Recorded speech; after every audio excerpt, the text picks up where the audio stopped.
I've been a mentor with the program for, it's going to its 11th year now. We have preteens into teenagers, and I remember being a preteen, I remember being a teenager, and I remember having a lot of questions and not really knowing where to go because you knew you weren't going to ask your parents because you were in that stage where you don't even really want to deal with your parents.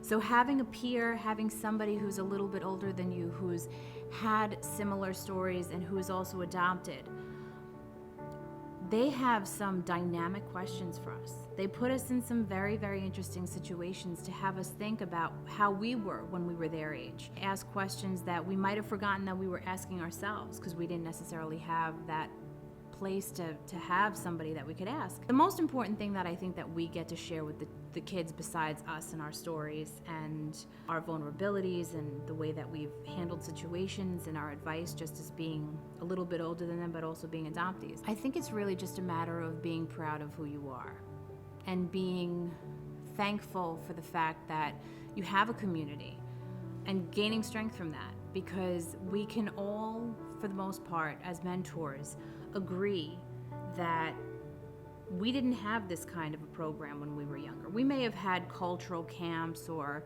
specific days that we would celebrate our adoption, but having a place that we were able to come and really look at somebody and throughout the school year get to know them and get to ask questions and get to hear their stories. We want them to feel pride. We want them to walk through life as they're going through these transitional years, knowing that they have a lot to be proud of as just individuals, as adoptees, as educators themselves.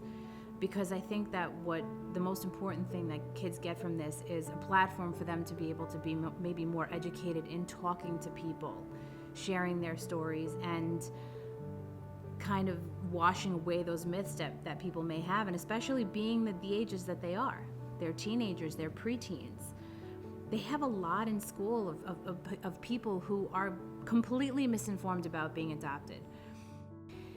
The most important part of what we can take away from us creating that bond is to see how it affects the parents, because the parents are the ones that create the ability for the kids to be able to come here, obviously.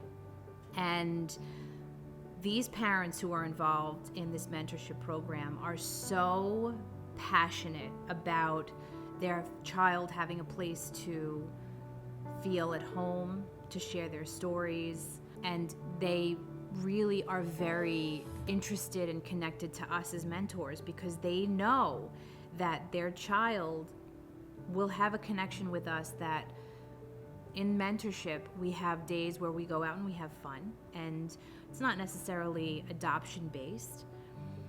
Then we have days when we're talking about adoption, and sometimes they can be very in-depth conversations, and the growth that you can see from these kids and from us as mentors is incredible.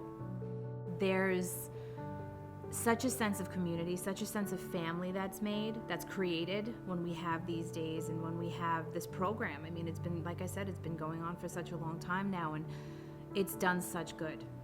And it's important because of the lasting effects. We've had so many kids who've walked into their college years being very, very involved in adoption, creating adoption-based groups in their schools, having conversations with people that they've never had conversations with about.